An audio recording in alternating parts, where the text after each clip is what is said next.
Welcome, bienvenue. Welcome once again to another IPSA Kind of Magic, the show where we talk about all things IPSA, or IPSA, as some like me to say, the Association of Independent Personal Search Agents, and currently chaired by our good man Hamish McClay of Search and Convey. And we also got two members of it, or should I say one member split into two, Bata Boomer and Sharon Whitney of Whitefield Legal Services. We often discuss things that really talk about why IPSA is not so much best, but more logical, frankly, if you're going to be doing searching. And one of those is about detail and local knowledge. But to start us off, as ever, Hamish McClay. Well, today we're actually speaking, we brought the subject up so the majority of you listening, and certainly IPSA members, will know what we speak of when we speak about the CON29R. So our title today is Beyond the CON29R, Why Detail Still Matters. And the challenges that we face today are probably because we have too many details, and which of them matter. And this is part of what we actually sort of do. And there's several ways we'll actually bring those out during the course of our conversation. However, it is not just the fact that we receive data. We as members, and any search agent sort of who is familiar with the local council knows where to obtain this information, because there's a whole host of it now. There never used to be quite as much. The difference is, with so much information being available there, how do we make a decision as to what is relevant? Because the decisions we make in compiling our searches makes a significant difference to the amount of work that the conveyancer, that the property lawyer has to do once they receive that particular sort of information. And that is really one of the major aspects of what we can actually do to actually simplify matters for the recipient, for first of all, that the property lawyers looking at stuff, and ultimately, of course, the most important people in all of this transaction, the person that's buying the property. They need to understand in a straightforward manner what's actually sort of going on. Barty, Sharon, welcome once again.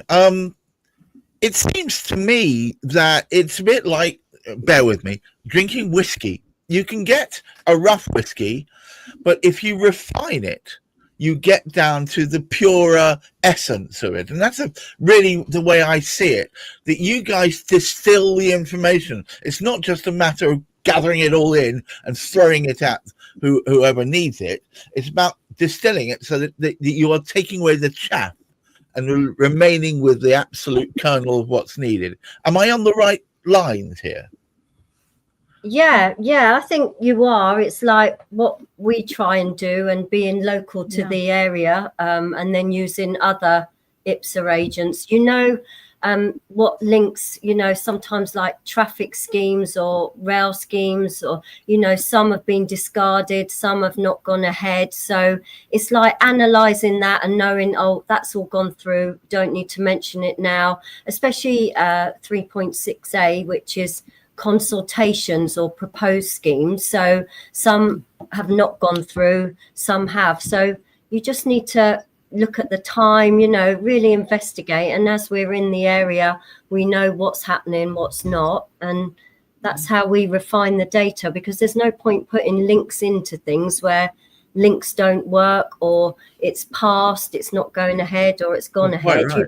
You're trying to, get their time so they know exactly what the picture of the property is and what's going to happen, which is very important in the roads. And the other thing, it seems to me that over the years, as Hamish has said, there's been a profusion of extra information out there. It must be like you can't see the wood for the trees sometimes. Well, you need essential information.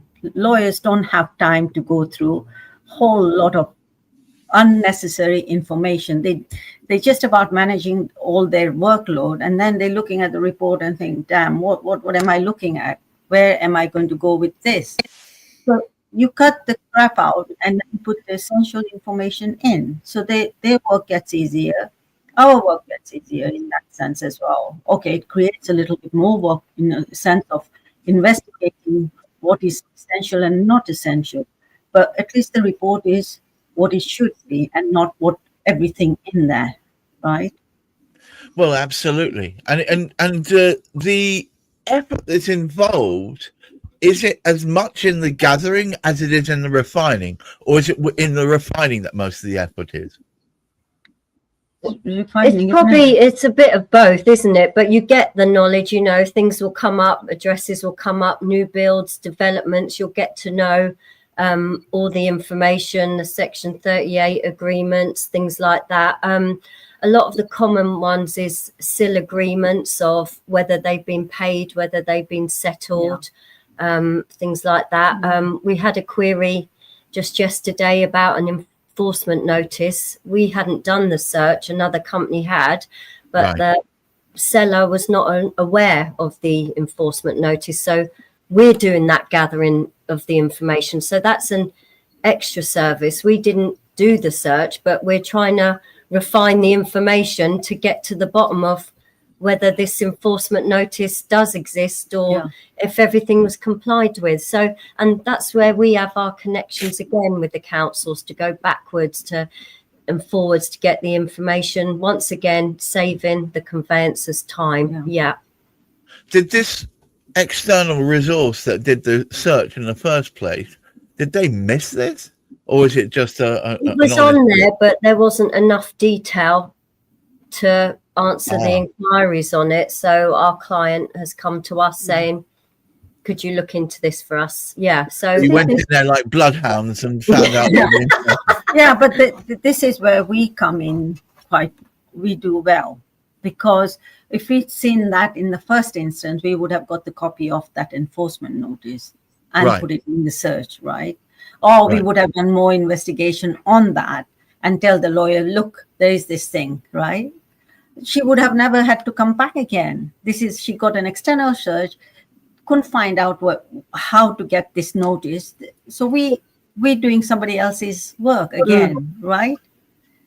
So that's the difference. That's the difference when you come to a company where they know what they're doing. They've been in it for a long, long time.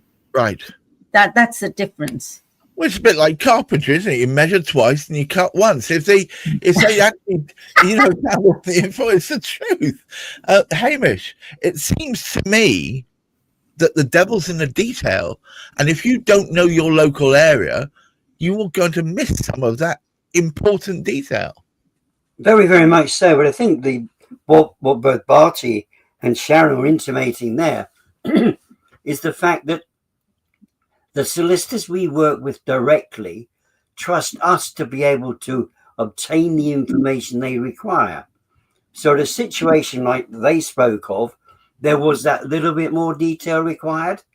There's a couple of instances that sort of fall to me where very similar things had happened in the past.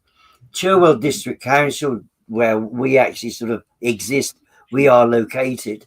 For example, it didn't matter where you were in Cherwell, this thing came up about a station at Kidlington. Now, Kidlington from the other side, if you like, of the district is about 25, 30 miles away. But that came up within land charges. About this. Exactly the same thing happened in Luton. So we would get queries coming back. Is this going to impact the property? Now, of course, we know straight away that the property is 20 miles away or 25 miles away. So we can straight away give actually our answer with a complete sort of confidence. But particularly in view of the fact that the Luton one, it was an existing line in any respect. They were just extending the link between London and Heathrow, I think. Between Luton and Heathrow. Right. To make that it makes easy sense, to get to the airports. So things like this local knowledge, and it does take longer initially. It's not the initial part that takes the time. It really is the refining. But the beauty of it is knowing the local area and taking the time to refine that data gives us the position that the next time through, we don't need to worry about it because we have already done it. We've gathered the information if it wasn't something that we knew about already. So it's the relationship with both the council. This is where it works both ways. It's the relationship with both the council that we have, the councils that we work directly with, as well as the clients that we're working with. Both of them. But it's local knowledge trumps guesswork 100 times over. It's the fact that you can look beyond what you're presented and realize the silliness of assuming that just because they're 20 miles away, so it's actually going to have no effect at all. And this must happen all the time, Hamish. Oh, yes. I mean, I think we spoke, I can't remember whether it was last week, whatever. It comes up constantly. Oh, it's got last person told us it got a TPO on it, the tree preservation order. Right. Well, yes, the other side of the development has a tree preservation order, but there's not one in your backyard nor your neighbours. But we know that because we've carried out the work. We've looked at the map to see where the trees are within that tree preservation order. So we know straight away exactly what the correct answer is. Yeah. I know we bang the drum for local knowledge a lot, but I think the very essence of what makes IPSA such an intriguing and unique setup is that there's no concept of arguing a toss about who gets what job. It's whoever's most relevant, most local, and most knowledgeable about that particular area is the one that does the searching, right? Yeah. Exactly. Leave it to the experts in the area that know the information and know what's going on. And I suppose it's a bit like that with HS2, wasn't it, around here? And, you know, there's no point giving a link to HS2 and then frightening someone moving to the area, isn't it? That's going to affect them. We did the research initially years ago when it all started. You know, and the councils provided the information, and you know roughly where the area is and can give a definite that they wouldn't be affected by that. That is true, isn't it? Especially what HS2 is going through large part from where we are, Right.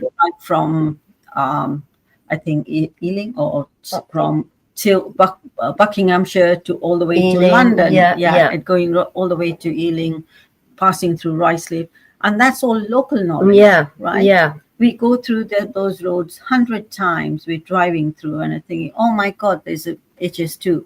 So we're careful because of the local searches. We are really careful about that, and we know exactly where it's going to go, what the harms, which property is going to harm. So I think there's a lot of assumptions made by people with insufficient information. Hamish, it appears to me that IPSA, over the short time I've known of it, are creating an even more cohesive force to provide localized information and knowledge that will make relevance to a house purchase. Oh, very, very much so. I mean, it was rather interesting that Barty and Sharon were just speaking then about HS2. We're on very, very close to the Buckinghamshire border. Right. And in fact, Aylesbury's not terribly far away. They just spent millions of pounds within the last sort of 10 years on their wondrous new station. But we've got the HS2 running, and nobody in Aylesbury can catch the HS2. They need to go to London or Birmingham to catch it, which is a somewhat sort of absurd. Not only do we have you have to put your umbrella out and catch it as it goes by. Not only do we have HS2, but they've now started work on the east-west. Link up Oxford with Cambridge. That comes seething sort of straight the way through. The interesting aspect about the east-west sort of route between Oxford and Cambridge, they're trying to reuse what were existing lines, because there was a train line. And now a lot of people have been using it for interesting things like cycling, walking, and all the rest of it. And they've been thrown out. And of course, we've got the usual compulsory purchase and all the rest of it. But of course, this does make a big difference. You imagine that this compulsory purchase lot where they bought all these properties up for people to sort out the HS2. And of course, the HS2 isn't going that far now, but try and get your property back. Oh, little chance of that happening. But local knowledge, yes, indeed.